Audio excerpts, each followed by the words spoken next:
Yeah, there are many stress techniques out there, and probably some of you guys have heard of it. It's called a mindfulness or deep breathing. But for me, I have recently researched on the world's fastest method, and it's probably around 2 to 3 minutes. You guys want to try? Yeah, let's do it. Absolutely. Okay, let's do it.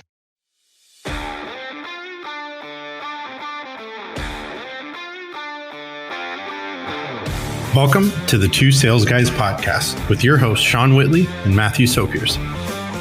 What's commonly talked about are the tactics and methodologies for sales professionals. What is less commonly talked about is the stress and anxiety that comes with being a seller.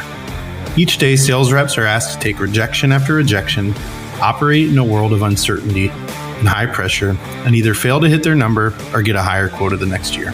We'll talk about how to cope with these pressures and what a winning sales mindset really looks like. Sales is often called a performance business, and we'll explore how stress can drive bad selling behaviors, and alternatively, we'll look to experts on how you can manage your mind and wellness first so that you're putting your best foot forward every day at work. We'll talk to professionals in the industry who share the same experiences and what organizations can do to create a healthy, winning sales culture.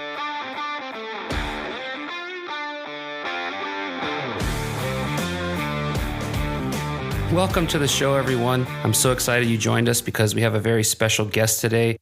Dr. Adrian Low is a chartered psychologist from the British Psychological Society and a coaching psychologist from the International Society of Coaching Psychology. Dr. Low has graduated with a doctoral of clinical and industrial organizational psychology.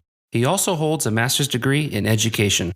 Dr. Low's workplace stress research has won the Presidential Award for Doctoral Research Excellence at the California Southern University, and since then, he has been invited to be a keynote speaker in many conferences worldwide. Finally, Dr. Low is the president of the Hong Kong Association of Psychology, a not-for-profit organization. And with that, Dr. Adrian Low, welcome to the show. Yes, thanks for having me, Sean and Matt. So nice to be in the show. When Sean and I started this podcast and we started batting around ideas and for people that we want to talk to and concepts for different episodes, we thought that it would be really useful in the beginning to talk to someone like yourself that studied stress and understands it from a very scientific perspective. And we figured that we would have to do a lot of research into stress and ourselves as part of doing this podcast. But I think we both were really excited when we saw that you claim that you're a stress researcher, and that's something that you've spent a lot of time understanding. And so we're hoping for the conversation today that we'll be able to learn a lot about what is stress as we continue the podcast. And so the first question I wanted to ask you is, how did you become a stress researcher? Well, in my opinion, there are actually two ways to become a stress researcher. So either the first way, you are doing a PhD in psychology, or the second way, you are a workaholic, and one day, your body keeps score and you start researching ways to feel better. For me, both incidents happen. Awesome. Okay. And our first, big question, we're not going to give you an easy one in the beginning here. I guess we'll give you, a hard one because there's lots of different ways that you could answer this. But from your perspective, what is stress? Wow, that's a big one. Stress, in my opinion, is both simple and yet abstract. Because how do you know whether or not you're stressed? Because stress can be, subjective most of the time. An example I could think of is maybe, say, when you consume coffee, you may feel very energetic, but yet you could probably deny any hints of stressful feelings. And however, internally, our body's internal systems are getting depleted, and the body may be keeping score. And because it may be stimulated by the effects of coffee, but the body just doesn't sound the alarm. Or another way we could think of an analogy is that why a person who exercises regularly still gets a heart attack or stroke or some form of critical illnesses. So for me, I think a workable definition is I like how Hans Selye, the father of stress theory, he would put it as the wear and tear of the body. I mean, that's interesting because one of the things we want to be able to help our audience understand is like everybody knows what stress is, but nobody really knows what stress is in terms of your body. So like, could you share like what physically is happening to your body when it's undergoing these stressful situations? We can think about the medieval times when we are like Adam and Eve, living in a wild forest. So imagine maybe a lion is chasing you. What's going to happen, right?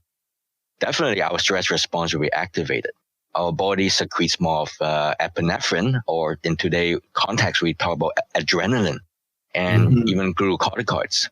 So our legs and brain needs them. But what's the point? Because we need to run faster. We need to think of the fastest possible exit strategy from this lion.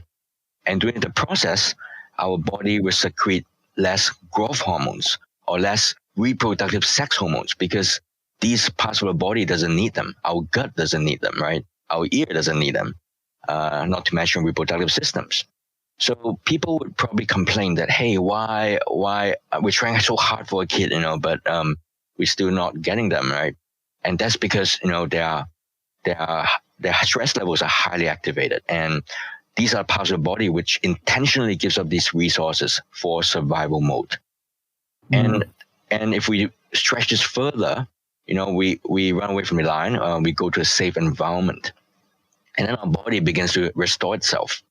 And I don't know if you guys if you guys could recall in biology, we learn about homeostasis, where the body would naturally, help itself to restore to its appropriate state. So in a similar fashion, our internal system in our body have this multiple and very complicated homeostasis systems. But the good news is the body actually has the ability to reset itself. But I think the bigger problem is that when there's a lion that constantly chasing you 24/7. And in today's context, the lion could be your boss, your client, your coworker, your partner, your kids, so to speak.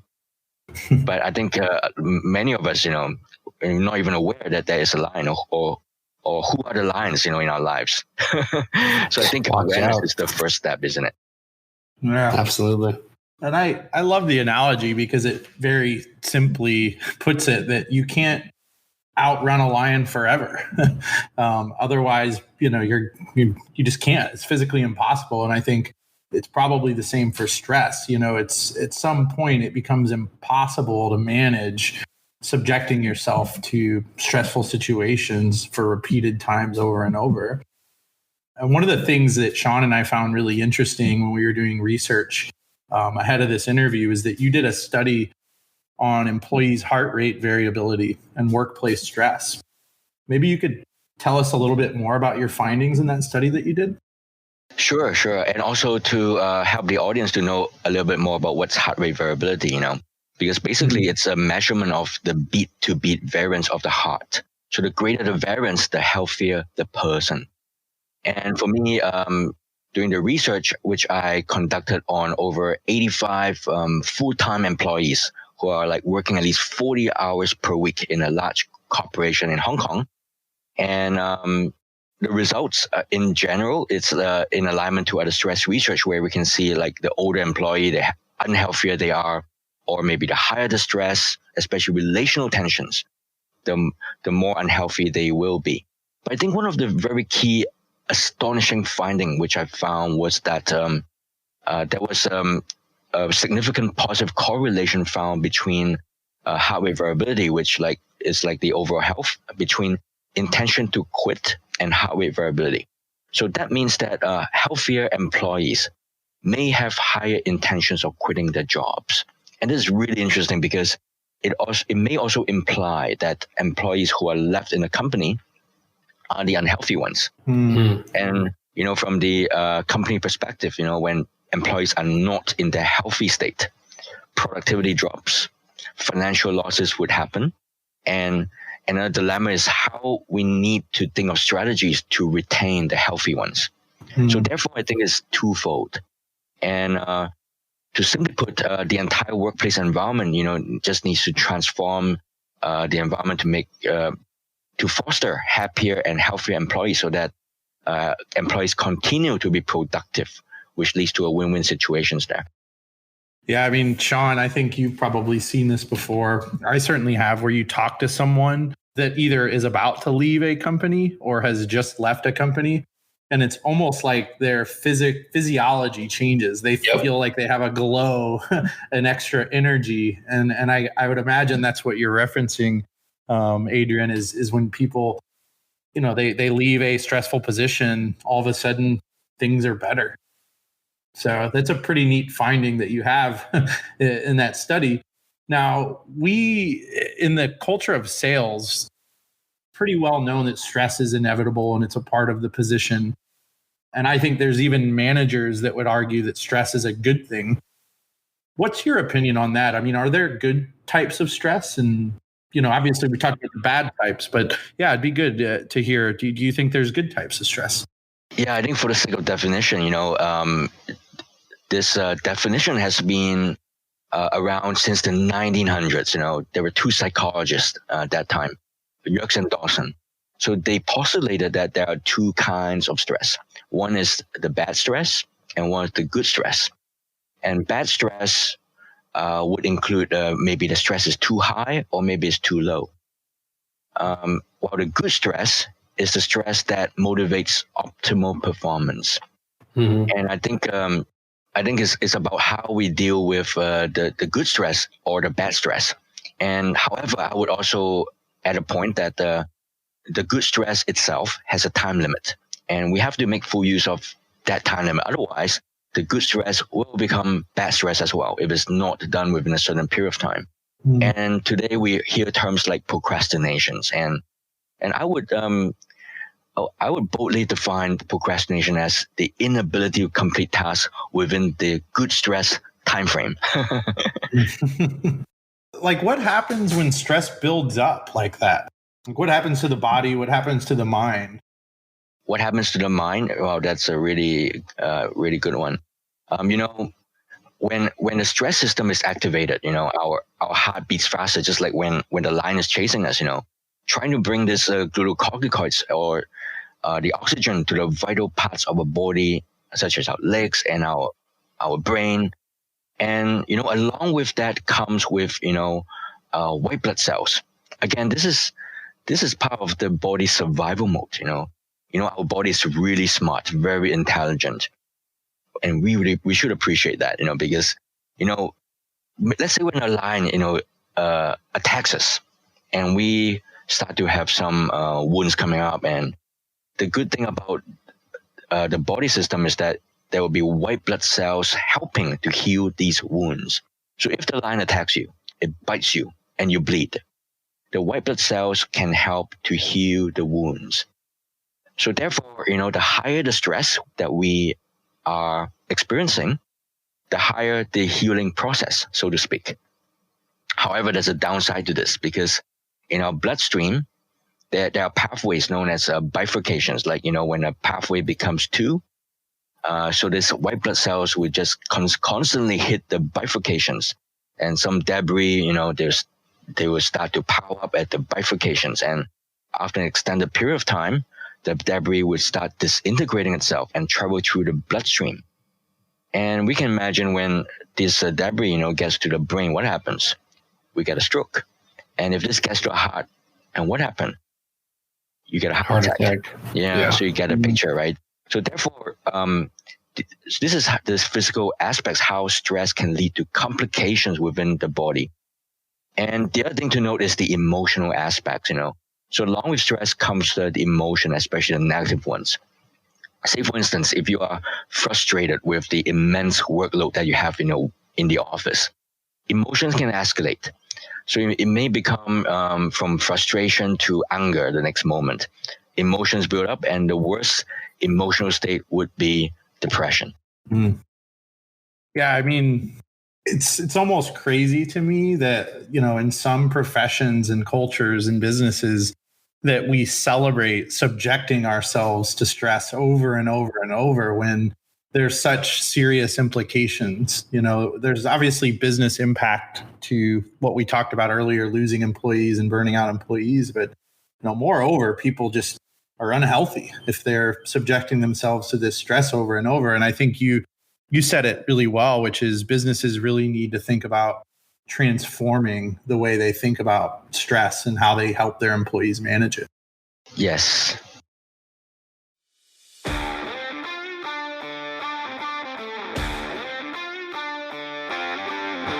If you're interested in educational videos to better yourself, we highly recommend the Great Courses Plus.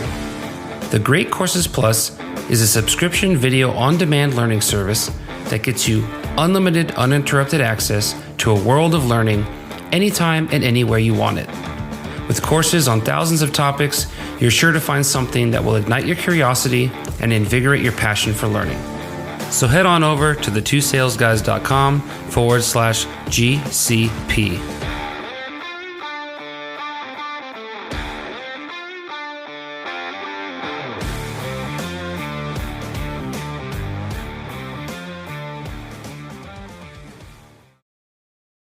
So you were recently on a TED Talk, one of the Freshers Wellness events, and it was funny because you brought up an analogy to relating to a toilet bowl, and the listeners found it quite funny, and I think it would be really interesting for you to share a little bit about that for our audience. Yeah, with due respect, I have to give the credit, to Hans Saris, because he was the father of the stress theory. And the reason why I came up with the toilet bowl analogy is because Hans Saris is actually a physiologist. Historically and humorously, physiologists love toilet bowls. They are wildly crazy about toilet bowls. They would dream about toilet bowls even when they sleep, and they love them so much. Toilet bowls can teach us everything we need to know about our body as far as physiology is concerned. And imagine, you just went to the washroom, the toilet, and you just took the lid off, So picture yourself going to the toilet, and after you're done with your business, you flush the toilet, and you got a problem. And the problem is what? The depletion of water. So the toilet bowl is dehydrated, just like our body, right? It needs to be filled with water. So fortunately, we have a source of water, spraying the water out, and you get a pipe that secretes the water. So that is like doing something that's necessary. It secretes the water. So water is pouring out, and eventually the water level begins to rise. And at this point, there's something in the toilet that sense what the level is, the water in the system. And that's what we call a flotation device, which begins to go up. And the next thing you have is a critical feature. That's the set point. And a set point is the optimal level of water as to how high the water should go before we turn off the source of the water. And before you turn off the secretion of the water, the final thing is the mechanism that tells us information about the water height, the sensor of the floating thingy. And I think what it does is it transduces that we have got the water at the set point level into a signal to stop the source of the water. And Hans Saris would probably call this the negative feedback system, which sends a signal out that we have reached a set point, and that turns off the secretion of that one. And there are, all sorts of physiological system in how the body would work that way. So in a similar analogy, our brain actually can decide how much of growth hormones that we want in our bloodstream, So what it measures is that how much stuff is in the circulation and needs a flotation device like the toilet bowl system. And the brain would be sensitive to what particular sort of hormones that the body is required. So there has to be a set point, some rules in the part of the brain that initiates it, the secretion of growth hormones. And in a way, it transduces like this sensor signal that shuts off some of the secretions. So they got to be projections, cables coming out from the part of the body that is measuring the hormone heading down to the negative feedback regulation. So these are the fancy things that happen, that having a set point change, like for females if they're ovulations, or when there's a set point change based on a ratio of 2 hormones. So basically, it's great, just like the toilet bowl system. It's amazing how well the body can respond to these different situations. It's so complex, but yet so powerful. I mean, taking that a little bit further with the mind controlling the hormones and all of that, how do we as individuals now be able to identify? I think this is one of the things we wanted our audience to be able to take away is like, how do they recognize that they're currently stressed out? Like, what are the symptoms? What can they recognize? So I think awareness is a very important first step. And so understanding that would be very helpful. Yes, absolutely. Where I'm coming from is from Hong Kong. And in Hong Kong, we have what we call a city sicknesses culture. So I think it probably not just happen in Hong Kong, but globally. So we have employees, complaining they have, neck pain or back pain, stomach pain, all the pains, or constipations, food allergy, skin allergy, and we have what we call eczema. And from a behavioral perspective, they would start to indulge in social withdrawal, right? So these are, some of the signs that that a person can recognize when they might be stressed out. Well, I know there's a set point for me with quotas. Like, I wish that the executives around the world would understand that there's a set point at a certain point when they give you quotas that my toilet bowl is going to overflow and I'm going to explode. But I think the analogy is great. And I think like what you said about recognizing stress, I think it's challenging because there's so many different things. And I guess like, it's probably like, does it vary by the individual, like the signs of stress? Yes, definitely, because stress is very subjective. And, actually, after Hans Selye's postulated about how stress can be measured scientifically, what really happened after that was that when people perceive the stresses differently, the way the body reacts is different as well. So, in a way, in today's context, a lot of people, they commonly overlook it, right? Because people in today's context are shaped into the notion that hard work is rewarded. Yeah. So therefore, having stress or the bad stress is rewarded. And then it becomes a norm. And I think the scary part is that an employee may be shaped to think that they need to be stressed, which may or may not be beneficial. And they would probably indulge in a coping mechanism, like not just coffee, it might be alcohol or eating or even drugs, so to speak, and that's the way of coping. And the body is like giving all the false alarms that they are doing very well. And does talking about it help? Yes, absolutely. Talking about it definitely is an outlet for the stress. And in the TED Talk, I shared about some experiments that has been conducted scientifically, how stress requires outlets. Because let's say there's a rat and we gave it some kind of stresses. We shock it with electricity. And what happened after that was that the rat starts to develop an ulcer. And we actually had a second rat, and we did exactly the same with the same intensity, the time, and we shocked the rat with electricity. And we also gave the rat some wood to bite on. And what's interesting was that the rat that has something to bite on didn't develop an ulcer. So in a way, we can see that we need an outlet. And what also very interesting was there was another experiment where we have two rats in the cage, and the first rat was shocked with electricity. And what happened was the rat ran over to the second rat and bite the second rat. So who gets the ulcer? The rat that did the biting or the rat that was bitten? So you guys know the answer, right? The rat that was bitten had the ulcer. So this is, in psychology, we call it a displacement aggression. So some people, they might cope with stress in a way they would displace the aggression. So it could be yelling at people, maybe biting people or attacking them with guns or knives or whatsoever, so to speak. But I think there are also healthy ways of having outlets. And I think Sigmund Freud did a really great job on that. And he talked about healthy defense mechanism, like maybe going to the gym, or doing something that's healthy. So these are some of the healthier ones. And yes, we all need outlets in terms of regulating our stresses. Yeah. Yeah, I think, one of the things that Sean and I really want to try to do with the podcast is get companies to be more comfortable letting their people speak about their emotions and signal that they're stressed. It should be okay for an employee to come to their boss and say, hey, I'm a little bit stressed out, or I'm a little bit overwhelmed, and really create that safe space for their people as an outlet for them. And ultimately, so that managers can have information for them to be able to deal with it and help their employees through stressful situations. Yes. Talking does provide an outlet of stress.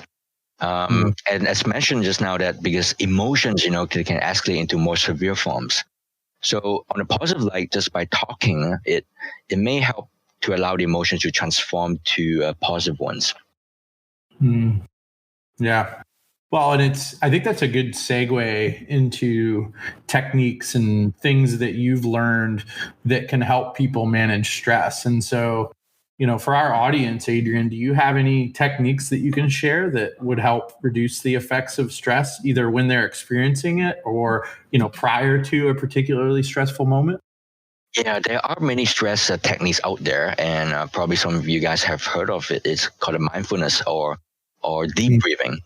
But for me, I have recently researched on the world's fastest method, and it's probably around 2 to 3 minutes. You guys want to try? Yeah, let's do it. Absolutely. Okay, let's do it. So the first step is close your eyes. But be careful, if you're driving a car, please don't close your eyes. And so the first step is deep breathing. So breathe in, 5 seconds in, 2, 3, 4, 5, and breathe out. 2, 3, 4, 5, and breathe in again. 2, 3, 4, 5, and out. 2, 3, 4, 5. And you can try to do it automatically on your own. And this is what we call anchoring. When we are counting our breaths, we will free our mind to not to focus on the stresses, but to focus on the counting. Now, the second step is, while we are doing the counting and deep breathing, is we think about how the breath is penetrating the heart. And this is what we call the heart-focused breathing. So breathe in through the heart, 2, 3, 4, 5, and out through the heart, 2, 3, 4, 5, and in again, 2, 3, 4, 5, and out, 2, 3, 4, 5. And the third step is, while we breathe in for about 5 seconds and through the heart, and breathe out 5 seconds through the heart, we also try to elicit positive emotions. And one of the easiest emotions that we can elicit is what we call gratitude. So I would like to invite you guys to think of an emotion that you're grateful about. It could be maybe some people in your life is helping you with some of your tasks. Or maybe you have accomplished some of your tasks and you're grateful that the task has been accomplished. So think about this, something that you're grateful about. And we combine them with your breathe in, 2, 3, 4, 5 through the heart, and breathe out, 2, 3, 4, 5. Breathe in, 2, 3, 4, 5, and gratitude, 2, 3, 4, 5. Let's have a final one. Deep breathing, 2, 3, 4, 5, gratitude, and breathe out, 2, 3, 4, and 5. And let's bring the awareness back into where you are and open your eyes. That's it. That's the world's fastest stress relieving technique. So simple. And I have a question on that. Like, why through the heart? Like, what does that do for you, Adrian? Like, to focus on the heart when you're breathing? Yes, that's a really great question, because recent research has found that, there's a royal pathway between the heart and the brain. So by focusing on the heart, is like we are signaling the heart to, send the good hormones, to the brain. And that's the fastest way. So some people, after they do this, the world's fastest technique, they would describe how clear their mind is thinking, just by doing this a 3-minute protocol. And they go to the meeting, they feel fresh, they feel they feel that they are able to react faster, think faster. and being fully in the meeting. Mm-hmm. Well, I know that not just to give one comment on that. I mean, I forget what study it was before, but I know personally in my life, I felt the effects when you talk about the hormone release of the heart and how it can make your mind respond in these meetings.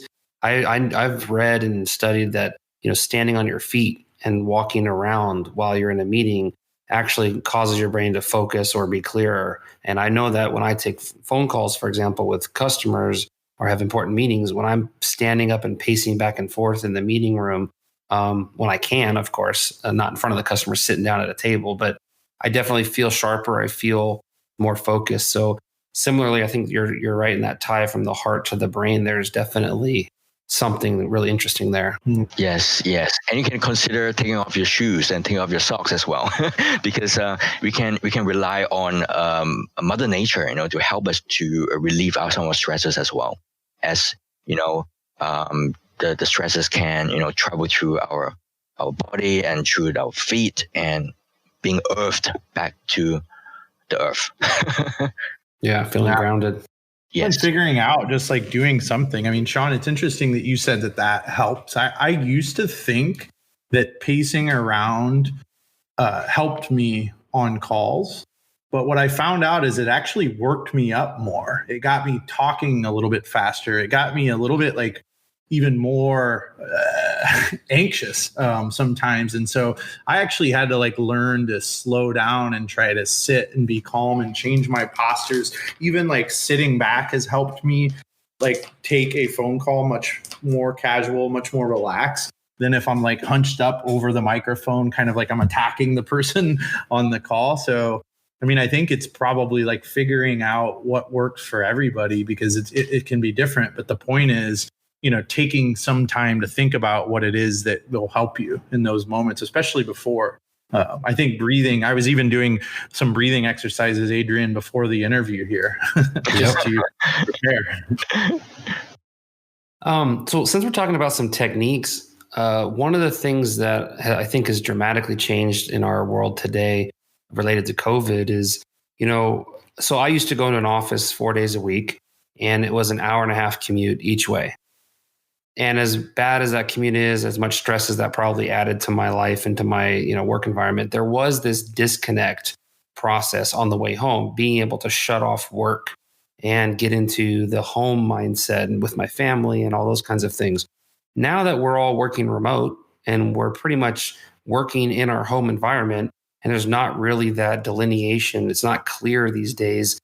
Like, do you have any techniques to help people turn off work in their minds, whether it's the end of the day type of turn off work and get into the home mindset, or maybe your mind is just running in the middle of the night, like you wake up or something? Just, do you have any suggestions to help people like turn off work in their minds? Yeah.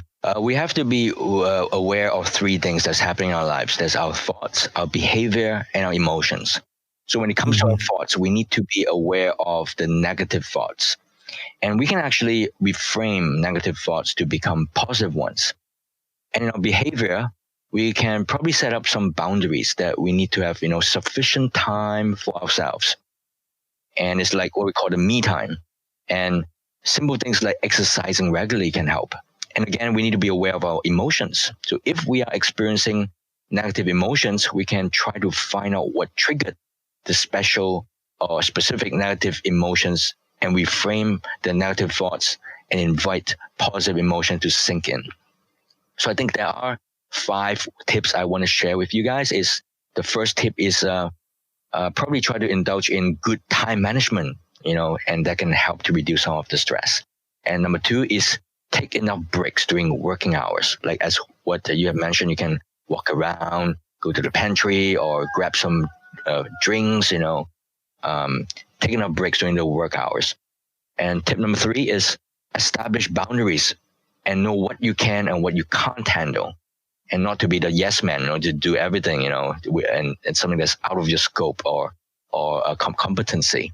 And number 4 is learn to delegate our tasks or even ask for help when we are not able to tackle them. And finally, exercise regularly, have healthy meals, eat right, drink right, and also meditate. And it's also important, to find time to do other things that are not work related, such as sports, hobbies. Just do something that you really like: meditation, reading books, self-help books, listening to this Two Sales Guys podcast. Basically just eating healthy and drinking lots of water would be helpful as well. So, besides the whole separation between work and home being completely obliterated, what other impact do you think COVID has had on the stress that workers are experiencing all around the world these days? Wow, that's a really big one. Because you see, the inability to focus on one task as the current pandemic sees, especially working parents, we're confined with kids, they have to manage the kids on top of their own work schedule. And on a cognitive level, employees, they tend to have, anxious thoughts about losing their jobs. And just in Hong Kong recently, Cathay Pacific, one of the biggest major airliners in Hong Kong, actually laid off over 8,000 employees. And that was really devastating, And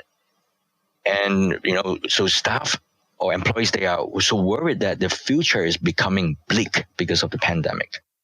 And with all the worldwide travel restrictions, we're not able to, travel and take a break. And that even adds up to even more stress. Yeah. And as mentioned, there's like now homeschooling, that can be adding a big amount of additional stress to employees who are also parents. Lack of exercise because of a lockdown and exposure to nature. Because of the social distancing, we are not able to experience more of the natural elements of the world. And some families, they are being separated across the borders due to the pandemic. And all these would contribute to the stress. Yeah, I think there's a lot that people have to manage during this time. Isolation and not being able to draw clear lines between, work and home. I think everyone has their work cut out for them. Are there any pieces of advice that you would give to, companies or managers, or really just, anybody that has to help employees navigate through COVID and through stress? Yes. As mentioned, we can utilize, the techniques which I've shared just now. And also, I think what you guys brought up was allow employees, to talk more about their stress, just having more outlets in their lives, that will be very helpful. And I also want to share, a research that was done recently between a boy and his dog. What we did was we put biofeedback devices on both the boy and the dog, and we captured their heartbeat patterns. And the boy and the dog, they were not they're not having any physical contacts. And the boy was instructed to think of some positive feelings towards the dog, such as caring and compassion. Now, what's interesting is that we noticed significant and positive physiological shifts between the boy's heartbeat patterns. And the most alarming finding was that the boy's heartbeat patterns was able to influence the dog's heartbeat patterns. And that leads to more positive shifts as well. So what's the point? So as we did the world's fastest method, it was able to change our physiology, and we can then expect positive influences, not just in our heartbeat variability, but also we can have positive influences to our colleagues through the physiological and quantum realm. And I think that's a game changer. So yes, I think by doing more of the 3-minute protocol before we start having meetings, with our colleagues, whether in person or virtually, I think that is going to be helpful. Yeah. I think it's so important. At the end of the day, I think everyone can practice a little bit of empathy for each other and treat each other like humans, that we're all going through this stuff together. And there's a lot to think about. I think, this was such a great starting point for us on this podcast to have your input on what exactly stress is. And I think it's going to build a really solid foundation for this general topic that Sean and I are going to explore. We know that this is something that you think about, study about, talk about all the time. And I can imagine you're going to continue to come out with interesting content and ideas and research on the topic. So where can our listeners find you online? Yes, you can visit my website at dradrianlow.com. Adrian is Adrian, Low is Low. So dradrianlow.com. And you can like my Instagram is dr.adrianlow. And my Facebook page is Dr. Adrian Low as well.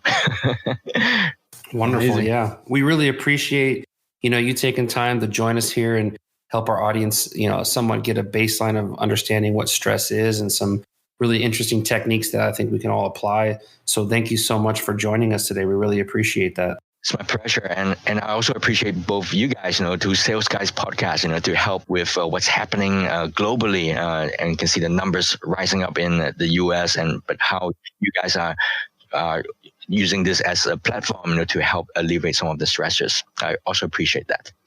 Yes. Thank you. Thank you. Thank you, Adrian. Thank you. Have a wonderful day. You too.